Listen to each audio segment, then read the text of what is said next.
Sajada, que es Mariel. Ella nació en Avellaneda y vive en Ciudad de Buenos Aires. Recibió premios y menciones en concursos, entre ellos el primer premio Biol Casares de Narrativa 2011, mención concurso Universidad Buenaventura de Cali en 2013, premio de novela corta Universidad Nacional de Moreno en 2017, mención premio Osvaldo Soriano, Facultad de Periodismo, Universidad Nacional de La Plata en 2017 y mención concurso de cuento de San Miguel de Tucumán en el 2022. Y nos acompaña y estamos muy agradecidos, nada menos que el escritor Gonzalo Garcés, al que le damos las gracias, que estudió Letras Modernas en la Universidad de la Sorbona y Filosofía en la Universidad de Buenos Aires. En 2000, su segunda novela, Los Impacientes, le valió el premio Biblioteca Breve de la editorial Sexbarral. También publicó Diciembre, El Futuro, El Miedo, Hacete Hombre y Cómo Ser Malos. Dirigió durante varios años la editorial Galerna y participa con artículos y ensayos en los principales medios de España y América Latina. Su último libro es El Tango de Oscar Wilde. Les damos a ellos entonces. Gracias por venir, gracias Mariel por invitarme a presentar tu libro. Vamos a charlar un rato esta noche sobre este primer libro de Mariel. Déjenme decirles primero unas palabras sobre ella o sobre lo que conozco de ella, que es mucho y muy poco, porque nunca nos hemos visto fuera del ámbito del taller. Quizá hemos coincidido en algún asado, alguna juntada que hicimos, sí. Pero fundamentalmente yo conozco a Mariel como escritora. Cuando empezó a leer los capítulos de esta novela en el taller que en aquel entonces hacíamos con Maxi Thomas y que ahora Maxi sigue haciendo solo, lo primero que me llamó la atención en una persona joven y bella como Mariel fue que parecía la obra de alguien muchísimo mayor, con una experiencia más amarga de la vida, más filosófica, si quieren una palabra menos dura, de lo que transmitía ella con su persona.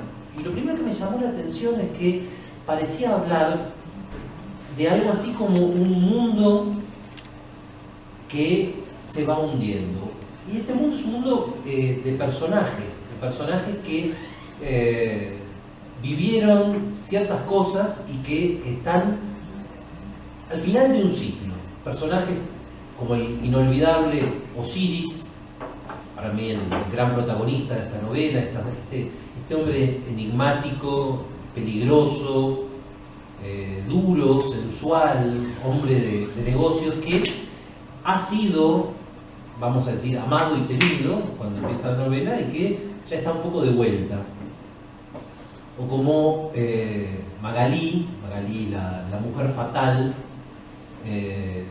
Yo en la contratapa señalo una escena que para mí define muy bien a Magalí y a la confianza que tiene este personaje en el poder de su propia sensualidad, y es que ella se siente capaz de resucitar a un hombre masturbándolo.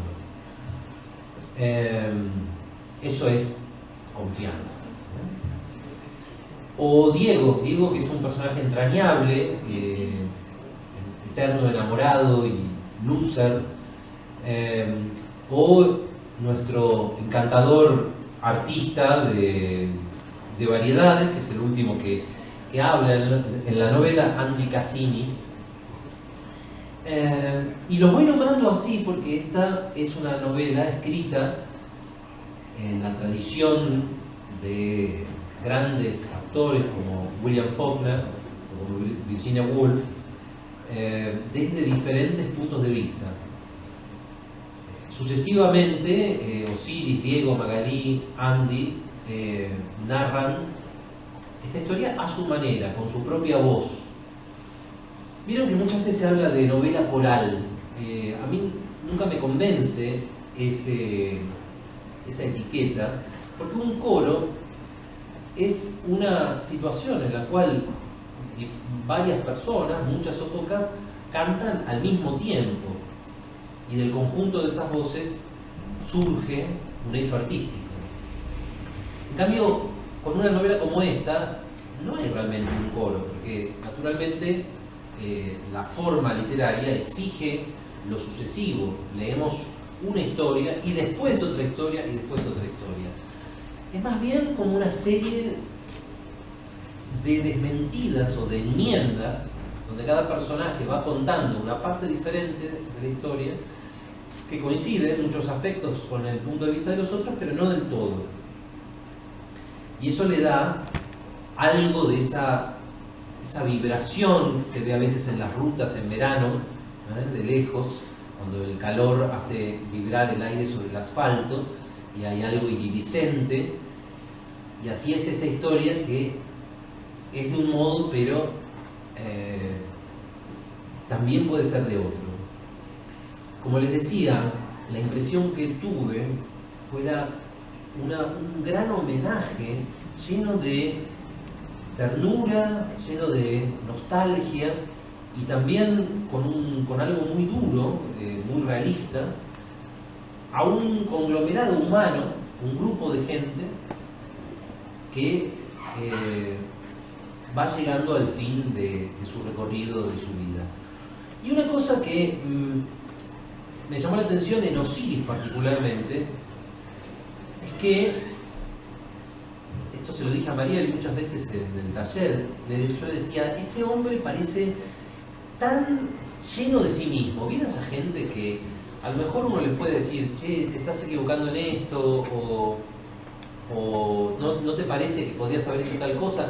Uno trata de sugerirles que hay otras maneras de ser, y te dicen sí, sí, sí, pero al final solamente hacen las cosas a su manera. Esa gente que parece rodeada de una coraza reluciente, lisa, y uno por cualquier ángulo que se aproxime a ellos puede admirarlos si les resulta admirable, o puede odiarlos, pero una cosa es segura, no vas a poder cambiarlo. Y eso era un rasgo que me impresionaba en este hombre, como les decía, poderoso y temido, que es Osiris. Y con el tiempo llegué a pensar que Mariel tenía algo de esto, porque muchas veces cuando yo le sugería hacer algún cambio en el taller, ella me decía, dale, dale, dale, y jamás cambiaba nada. Creo que en los 3 años, ¿no?, que duró el taller, en la parte que me tocó, no creo que nunca ella haya cambiado una sola coma. Y eso se convirtió con el tiempo, ese dice que es mentira, yo creo que nunca cambió nada. Pero se convirtió en un chiste recurrente, porque yo, el método del taller era el de la mayoría de los talleres, cada uno iba leyendo por turno lo que había escrito esa semana, y María leía, y cuando me tocaba darle una devolución, yo llegó un momento en el que empezaba siempre diciéndole, sé que no me vas a hacer caso, pero, y le decía lo que tuviera que decir. Y nos divertíamos mucho de esa manera. Ahora quiero empezar a hacerte algunas preguntas, Mariel, y empecemos a conversar para que esto sea más interesante. ¿Viste que dicen que hay siempre un primer vislumbre de una novela? Muchas veces cuando a los escritores les preguntan cómo empezó tal libro, dan respuestas a veces muy poéticas. Flaubert, por ejemplo, decía que el primer vislumbre que tuvo de Madame Bovary fue el color de las hojas marrones en el otoño y del polvo que se junta en los rincones en el otoño. Vladimir Nabokov tenía su primera visión de Lolita, y así podríamos seguir con el origen de las grandes ficciones. Entonces, todo este prólogo, para que hayas tenido tiempo de pensar la respuesta a la primera pregunta, ¿cuál fue la semilla o la primera vez que entreviste esta historia? Bueno, la primera semilla tenía que ver con la forma. Yo quería hacer una novela en primera persona y que tuviera muchas voces. Eso fue como la idea de estructura. Y la primera semilla tiene que ver un poco con la primera página de Roland Barthes y esa reflexión en fragmento de un discurso amoroso sobre el hombre de la eternidad. Yo la reflexión la busqué después, la encontré después, pero tiene que ver con esa idea de estar arrojados al mundo, tiene que ver con el amor, con ese amor que nunca es correspondido de la misma intensidad o con en el mismo momento.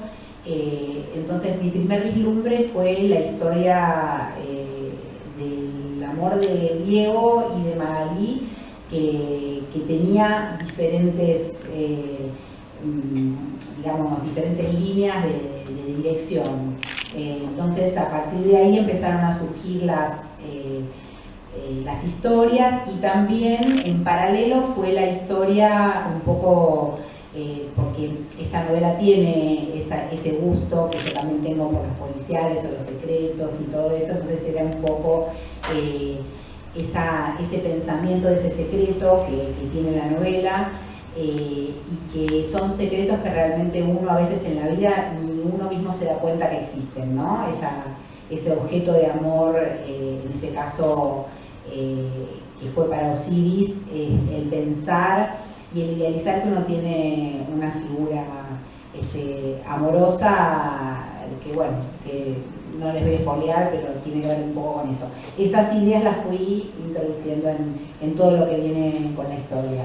Después la historia también tiene mucho de la cuestión, me tuve que meter en esos 4 personajes porque yo quería que funcionaran un poco de manera independiente, y un poco fue la preocupación en el taller de comentar que era un poco arriesgado hacer 4 personajes, que los 4 no sonaran igual, fue como meterme a ver qué pensarían, qué harían. Y bueno, también la importancia del ascenso social, un montón de cosas que también tienen que ver con mi infancia, personajes que yo conocí. A ver, ¿cómo es eso? Eso me interesa mucho. Lo del ascenso social y tu infancia, ¿a qué te referís? De un lugar donde, de una generación también, de esa cuestión del ascenso social, gracias al trabajo, al estudio, y un poco la ambición de cada persona. Por ejemplo, Osiris desde siempre quiso llegar a más, otras personas le dan menos importancia a eso. Entonces todo el planteo que uno hace en la vida, que a veces sale y a veces no sale, pero bueno, es un poco de las historias que algunos inclusive van a encontrar reminiscencias de cosas que conocen, porque las historias que yo cuento son historias totalmente ficticias, pero tienen esa base en la realidad. Está el personaje que a Osiris le enseñó el valor del dinero, que era una persona del barrio que vivía en el electrodoméstico, que mi familia la conoce porque es una persona que existió realmente, y que era tal cual, tomaba a un vecino y lo hacía ahorrar en dólares, y le decía y le enseñaba. Entonces había chicos muy fascinados con eso, esa cuestión de unir las diferentes nacionalidades, ¿no? El judío, el italiano, bueno, esa convivencia, que es un poco lo que yo viví. La escuela, yo soy del lugar de Avellaneda, hay muchos chicos acá que son amigos míos de esa época, y teníamos esa cuestión que se perdió un poco, pero yo lo recupero en el sentido de las diferentes posiciones sociales, clases. Yo tenía compañeros, claro, hija de un portero, un trabajador metalúrgico, un profesional, y bueno, esa cosa idealizada del pasado, porque yo soy muy nostálgica, es así. Entonces, ¿por qué no contás un poquito, Mariel, para los que no leyeron el libro, que supongo que serán la mayoría, de dónde viene Osiris socialmente, y a qué se dedica, y cómo llega a ser tan poderoso? Claro, Osiris es un hijo cuyo padre no conoció porque su madre se vino de Italia, el padre peleó en la guerra, en Italia se fue a África, como tantos inmigrantes argentinos, inclusive él habla del nombre Agua, y es un nombre que estaba presente. Había un amigo de mi papá que se llamaba Agua también, y después con el tiempo me enteré, bueno, este amigo de mi papá tenía su novio durante 9 años a su padre. Él vivía en un pueblo de los Abruzos y el padre lo mandaron a pelear al África, y de repente él contaba, nosotros compartimos mucho con él, y él contaba que a sus 11, 12 años apareció un señor, o a los 9 años, no sé, apareció un señor y la mamá le dijo: este es tu papá, y un señor flaco, bronceado, muy serio. El papá vino a la Argentina, yo lo conocí, era Fausto, y siempre me llamó la atención ese nombre Agua, que era un poco raro. Y después me enteré por otras personas que, bueno, era una ciudad en África donde habían ganado una batalla muy importante, entonces hay muchos italianos con ese nombre, de esa generación, ¿no? Que ahora tendrán 80 y pico de años. Bueno, todas estas cosas a mí me provocaban mucha curiosidad de chica, y entonces, bueno, Osiris en ese momento era hijo de alguien que no conoce, lo cría un padre que no puede querer, realmente reconoce que es un buen hombre, pero no puede creer que es un marido de su madre, y bueno, él empieza a querer ser alguien, ¿no? Ve ese barrio, un poco, él le llama el barrio Lumpen, él se da cuenta que él quiere otra cosa que el empedrado mugriento, y que las chicas de barrio y las profesoras, y entonces, bueno, hace su camino trabajando desde adolescente y se casa con la hija del dueño de una fábrica, y bueno, y ahí empieza todo un camino, que es un camino bastante común en el empresario argentino, si uno se quiere, y bueno, pero siempre con esa sensación de orfandad que tenía él y que mantuvo toda su vida, ¿no? Porque también le impidió como reconocer a su hijo. Pero sí tiene un flanco débil, ¿no? Sí. Osiris tiene un flanco débil estamos hablando también de un hombre bastante omnipotente que en las puertas de la mayoría, de ser anciano, mayor, 60 y pico, tiene un infarto. Ahí es la conciencia que todos tomamos de la vulnerabilidad y la fragilidad de la vida ante una enfermedad. Entonces, bueno, cada uno encara de distinta manera. Osiris empezó a pensar un poco en su pasado y se acordó que no tenía todo resuelto, que tenía un recuerdo que no podía precisar, que en el transcurso de su... Esto es la historia de Osiris transcurre en unas 2 o 3 horas que él piensa y que él recuerda, ¿no? Entonces en ese momento empieza a tratar de asir ese recuerdo y se acuerda que es una mujer que conoció en ese barrio y que le dio como el mejor sexo de su vida, y le genera esa nostalgia de lo perdido, lo no tenido, que para él era muy nuevo porque no es una persona afecta a dejarse llevar por alguna emoción o algún sentimiento cariñoso. Y entra a jugar a Magalí. Exacto. ¿Cómo entra Magalí en esta historia? Magalí en principio entra con ser el amor de Diego, ese amor extraño, ese amor idealizado, esa figura amorosa que alguna vez todos tuvimos, esa mujer que no estaba en la liga de lo que podía ser Diego, y le dio bolilla y tuvo una relación que, bueno, para Diego significó mucho, para Magalí significó otra cosa, ¿no? Y a partir de ahí, las casualidades de la vida y el azar, que es otra cosa que tiene el libro. El libro es una muestra del azar que tiene el manejo de nuestras vidas. Magalí está enamorada de Osiris, tiene una relación paralela a sus casamientos, al casamiento de Magalí, tiene una relación como bueno, para analizar psicológicamente, cada lector puede completar por qué, pero Magalí se da cuenta y está muy preocupada por ese infarto de Osiris, tiene miedo del impacto que le puede causar, tiene miedo de perderlo. La historia de Magalí transcurre en el sanatorio mientras ella está esperando poder verlo sin que lo vean mucho para que nadie se entere. Y Magalí se da cuenta que Osiris un día le cuenta que tuvo un hijo y Magalí se pone con el propósito de buscárselo. Y bueno, así llegamos que ese hijo es Diego. Bueno, y en el medio de esta historia de ascenso y de digamos, amores truncos, aparece un personaje realmente extraordinario que es Andy. Sí. ¿Cómo surgió la idea de incluir en esta historia a un cantante? Sí, también tiene que ver con una época. Hablábamos con Graciela en su programa de radio, que digamos nosotros en la juventud, en la niñez, teníamos la información un poco acotada de esos cantantes melódicos que eran estrellas, que iban al Festival de San Remo. Era todo un circuito que a lo mejor estaban en la televisión los sábados.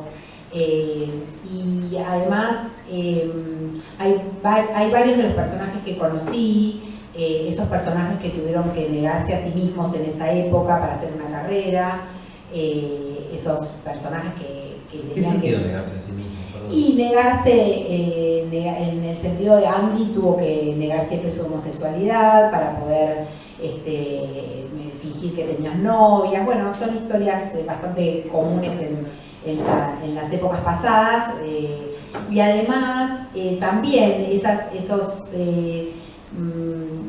chicos que a lo mejor fueron rechazados o fueron burlados y no la pasaron bien y después triunfaron gracias a estas cuestiones. En este caso fue el canto y bueno, todo ese recorrido, con lo cual a mí me gustaba mucho la música, me gusta mucho inventar otras historias paralelas, me gusta mucho inventar personajes. Lo mío, en general todos mis escritos tienen mucho que ver con personajes más que con tantas tramas, ¿no?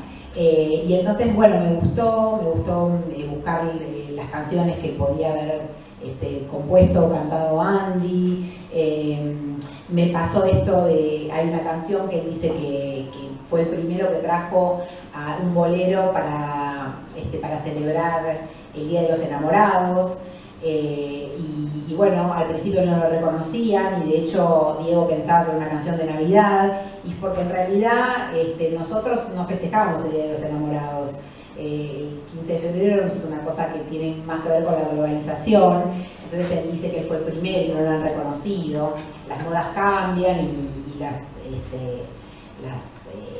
y el gusto del público también, y bueno, siempre me dio mucha ternura esos artistas un poco en decadencia que no tienen que ver cómo ese lugar que ocuparon, bueno, ahora cambiaron las modas, cambiaron las épocas y bueno, es un poco una novela también, sin ponerme demasiado dura, es una novela de la decadencia y del deterioro, es así, de los vínculos, de la gente. Sí, pensaba. Es muy impresionante también porque, claro, todos estos personajes cuentan su historia en primera persona, pero todo el tiempo se están mirando unos a otros. Y a mí me impresionó, por ejemplo, cómo vos haces una pirueta muy especial, que es, vos tenés al personaje de Magalí, por ejemplo, y tenés cómo Magalí se percibe a sí misma, pero también tenés cómo Diego la ve. Y claro, la visión no coincide en todo. Y yo pensaba, vos te has pasado entonces la vida prestando atención no solo a cómo vos ves a la gente, sino cómo la gente se ven unos a otros, y esa diferencia que siempre hay entre cómo yo me percibo, cómo me perciben otros, es uno de los nudos de la novela. ¿Cómo haces para ver, digamos, en dos personas que tenés delante, tal vez, para ser consciente de cómo esa persona está viendo a la otra? Es que creo que es una preocupación mía, desde siempre. Creo que eso lo traigo, me salió, siempre me llamó mucho la atención las miradas que yo tenía de otras personas que con el tiempo cambiaron, o las miradas que ellos tenían de mí y de repente cambiaron. Entonces siempre me fascinó eso y creo que siempre también cuento eso, ¿viste? Que uno siempre cuenta lo mismo, ¿no? Pero a mí, por ejemplo, no sé, me pasaba desde idealizar mucho a la chica más linda con el chico más lindo y después conocerlos y tener una visión completamente diferente. Y creo que es eso, yo soy muy soñadora, siempre lo fui, entonces siempre es como que ponía algo así en los demás y me daba mucha curiosidad y me da inclusive mucho placer darme cuenta cómo lo mismo que yo le puedo decir a alguien, el otro lo toma de una manera completamente diferente a lo que yo le quise decirle. Entonces, eso siempre me parece un recurso literario hermoso. ¿Y se puede alguna vez despejar esos malentendidos? Digo que además cuando los despejamos ya no nos interesan mucho. Yo creo que la frialdad o la cuestión de despejar esos malentendidos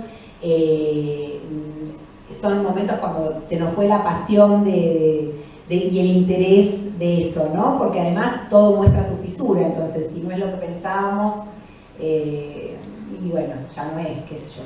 Mira, bueno, ya que estamos medio filosóficos, ¿el amor para vos ayuda a ver con más claridad al otro o al contrario, como dicen algunos, es ciego y distorsionado en su visión casi por principio?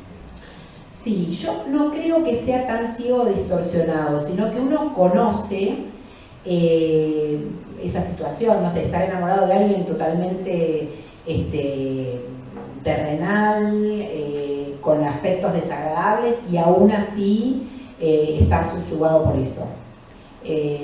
Al menos yo siempre lo viví de esa manera, no es que veía, a veces uno dice, bueno, sí, veo la mejor persona del mundo. Yo a veces he visto esos defectos como que no me importaron y también lo vi en los demás, en la relación con los demás, y eso me parece fantástico, ese momento donde uno no pasa por la razón, no pasa por tener lo que uno necesita, cuando uno pregunta qué te gusta en un hombre, qué te gusta en una mujer, me parece que son cuestiones que uno elabora y que después las tira por ahí a la basura. ¿Es la primera novela que escribí, Mariel? No es la primera. Escribí, en realidad, acá está Ana Abreu, editora, amiga, escritora y muy amiga de Roberto Ferro, que fue mi primer profesor de taller, con el cual la novela empezó. Y Roberto conoció algunos cuentos y yo empecé a trabajar con él y él me dice, bueno, ¿por qué no te animás con escribir una novela? Uno siempre empecé a escribir algo corto. Yo dije, no, ni loca, no puedo, no tengo tiempo, como uno, todo eso. Y en un momento dije, bueno, y la verdad es que me sentí muy cómoda en esta cuestión así larga y en la cual uno puede relajarse un poco y dejarse llevar, no estar buscando la perfección y del mecanismo de relojería que tiene el cuento. Y la verdad que creo que es mi segunda igual novela, pero escribí varias así medio en brote, que después, bueno, pero cuando me agarró la fiebre literaria fueron varias. ¿Y qué la hace diferente para que hayas decidido publicarla? Bueno, creo que tiene mucho trabajo, tiene una historia que a mí me gustó mucho, me parece una historia muy lograda, muy interesante dentro de las otras cosas que he escrito, y además yo la llevé con esa idea del taller. Era una novela que a mí me gustaba mucho, que yo quería que saliera porque la quería, digamos, y con esa idea fui al taller de Gonzalo y de Maximiliano Tomás, y quiero en este momento también aprovechar fue un taller, acá hay varios compañeros de ese taller, fue un taller muy especial, empezó en febrero del 2020, con lo cual tuvimos 4 o 5 encuentros y vino la pandemia, así que aprendimos todos a seguir por Zoom y la verdad que resultó para todos, yo creo que también hablo por ellos, un gran refugio en esos momentos. Esperábamos mucho ese día, esperábamos mucho los comentarios de Max y Gonzalo. Lo escuchan a Gonzalo y se pueden estar horas, se dieron cuenta de lo que es. Gonzalo tiene una mirada además de la literatura muy sensible y muy erudita. Y bueno, en ese momento del taller una compañera también me decía, bueno, yo voy a estar porque yo siento que esta novela es como parte del taller, el producto del taller, y yo la entiendo porque yo siento lo mismo con los textos de ellos. La verdad que fue un lugar muy movilizante, también una época muy movilizante en la cual también nos dedicamos mucho a escribir, porque no teníamos tantas cosas que hacer, entonces fue un refugio no solo en escuchar y aprender y escuchar los textos de los compañeros, sino en nuestra relación con la escritura. Así que también me vinculó mucho con esta novela y a poder terminarla y bueno, que ahora saliera, ¿no? ¿Sentís que le debes algo a alguna lectura en especial? ¿Sentís que tenés maestros literarios? Me refiero no a los que hacemos talleres, que no somos nada, sino a maestros muertos. La verdad es que me cuesta, como yo soy muy lectora de clásicos, y me cuesta nombrar a alguien.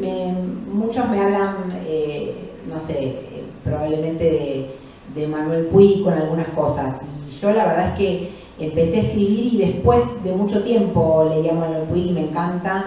Digamos que con él creo que compartimos una especie de cultura.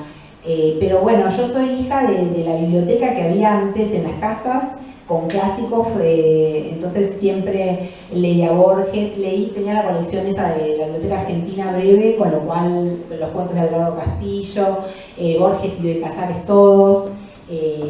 Mi abuela Pepita me hacía leer a Simone de Beauvoir a los 10, 12 años, era también muy lectora. 10, 12 años, Simone de Beauvoir, Dios mío. Sí. Hay cosas que no entendía y hay cosas que volvía, pero yo me acuerdo que del Segundo Sexo y Memorias de una joven formal, creo, saqué la idea de que yo tenía, no sé, 10, 12 años e iba a ir a la universidad, pero iba a ir a la universidad para salir con Sartre y fumar y tener historias. Bueno, te vestís de negro, tenés eso de existencialista. Claro.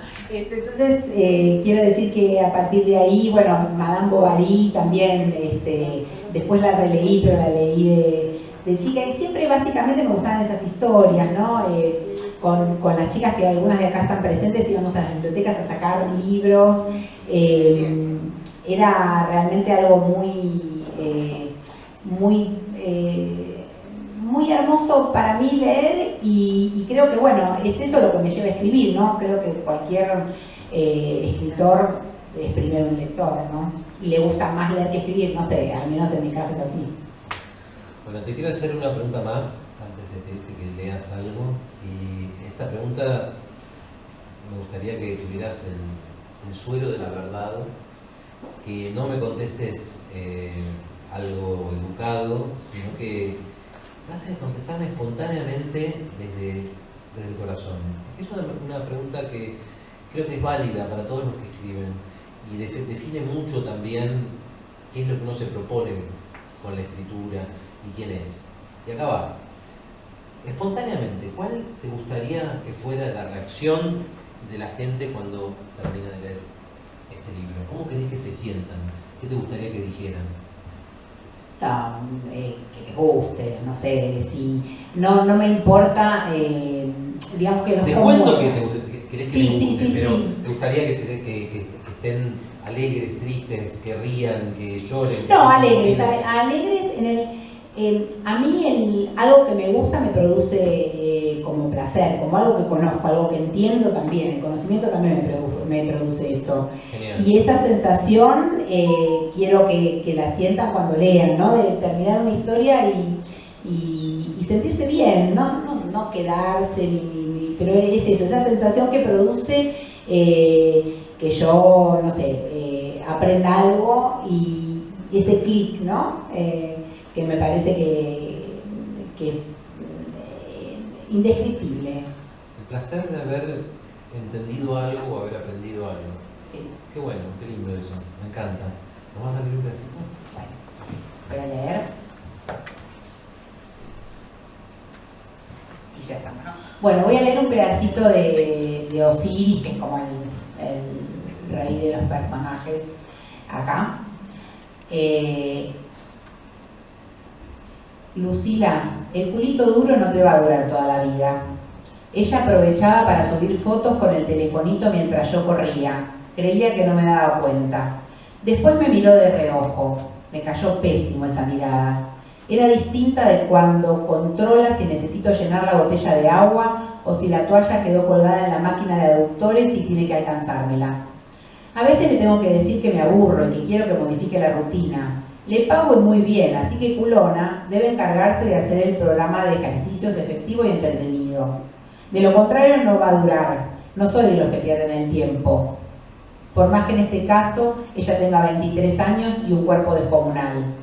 Entreno con ella hace un año. Si quito el parate de la internación, me la recomendó el kinesiólogo. Le falta materia gris, como casi todos los que hacen esto, pero tiene esa juventud contagiosa que siempre trae beneficios. Cuando la veo dócil y un poco pavota, me siento un viejo sabio y hasta me olvido de envidiar la flexibilidad de su columna, la laxitud de sus tobillos que rebotan en el piso y se elevan livianos en el aire. Es como un cachorro o un juguete sofisticado. Y también está el culo. Es culona. En serio, debe tener algún negro de ancestro. Desde mi infarto está más atenta, me observa, aunque sin animarse a preguntar o a hacer comentarios. La mirada de hoy me puso de mal humor. Tenía algo. Lástima, sin duda. A mí, que vengo soportando su tono vulgar al hablar, la lycra barata y las pestañas postizas de regalada. Le dije que por hoy terminábamos, que se fuera nomás. Me miró sin atinar a moverse. Me sequé el sudor, limpié el asiento de la máquina de dorsales, cosa que nunca hago, y salí del salón de fitness. La escuché adelantarse a pedirme disculpas, preguntarme si ella había hecho algo. Tuve la amabilidad de avisarle antes de desaparecer. No me faltaron ganas de dejarla encerrada, pero habría sido para problemas. Se habrá tomado confianza, no hay caso, no se puede aflojar. El otro día me mostró una foto del novio. Me acercó el celular para que viera su coco liso, la cabeza rapada y la cara de Jesucristo de colores desteñidos tatuada en el bíceps. Un mensaje me avisa que viene Winnie, la nena. Así le puso el inglés que me la regaló. Un fusil Winchester de finales de 1800. Turner, Arthur Turner se llamaba el tipo. Hace ya más de 2 décadas una compañía anglo-norteamericana lo había mandado a hacer negocios y yo fui su chaperón. No era difícil complacer a los extranjeros que venían en esa época, bastaba llevarlos al bar. Borrachos, la mayoría de ellos se volvían una buena compañía.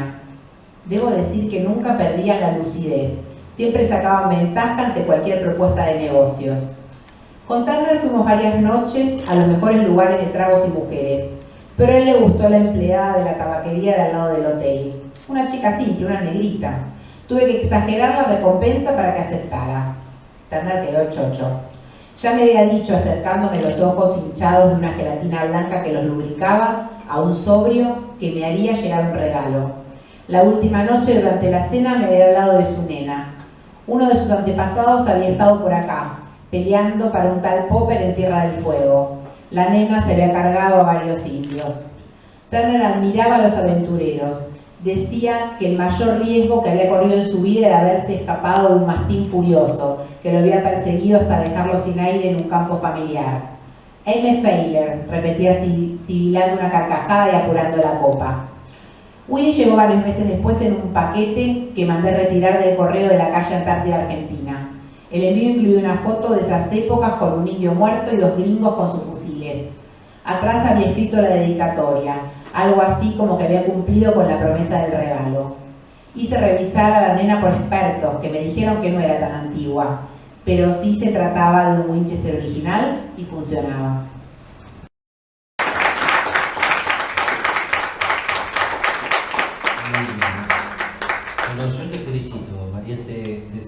deseo que hoy comience un viaje feliz para este libro y para vos. Y si alguien de los que están quiere hacer una pregunta o un comentario, vamos a escuchar también. Y si no, podemos de nuevo desearle feliz viaje. Yo te aprecio, estoy orgulloso de lo que hiciste, aunque no ya tenía nada que ver. Y lo mejor para vos, María. Bueno, Gracias muchas gracias y gracias a todos por venir. Están acá. Siempre decimos que la escritura es una tarea individual, solitaria, absorbente, y es cierto, los que más lo padecen quizás son los seres queridos, así que bueno, muchas gracias a Eduardo, que es el superhéroe de todos mis multiversos, a Augusto, que me cuida, a mamá, que además de mi madre es la que me heredó el gusto por las historias y la conversación, que charlamos mucho las dos, ya sabemos, a mi hermano Diego, que está siempre, a todos los amigos de la infancia, de los amigos con trato no tan cotidiano, los amigos de los libros, los amigos no de los libros, a los compañeros del taller. En especial quiero nombrar a Horacio Moando, que es esta vez, además de la generosidad de Gonzalo, quiero resaltar la generosidad de Horacio. Horacio es el que se le ocurrió hacerme este Instagram de la novela, que es tan lindo, tan creativo, y siempre, como todos los compañeros, tienen una actitud muy generosa. Gonzalo también, porque el gustarle la novela y al expresarlo ayuda un montón, siendo quien es, a otorgarle esa mirada. Y bueno, por último llegamos a Graciela Escarlato, escritora, fundadora y directora de Editorial Biotima, una gran apuesta, una editorial que cumplió un año y piquito. Busquen sus textos en las librerías Cúspide, en la página de Ediciones Biotima, son todos autores, hay poesía y cuentos, hay novelas, todos autores muy seleccionados, con el ojo de Graciela, y bueno, muchas gracias por la oportunidad. No, Mariel, gracias a vos, y los invito a todos que pasen. Estamos acá en la primera mesita junto al escenario para celebrar este hermoso texto de Mariel, que yo debo confesar que escuché algunos capítulos en el taller y ya me maravillaba porque éramos compañeras, pero cuando terminé de leer la novela realmente quedé enamorada de su capacidad de jugar con varias pelotitas en el aire, varios puntos de vista, y las ráfagas de ironía, de inteligencia que tienen los textos, y estos personajes que nunca son estereotipos, son profundamente humanos, bueno, interesantísimos. Así que los esperamos acá para que nos acompañen, y Mariel para firmar, que a lo mejor la Muchas gracias.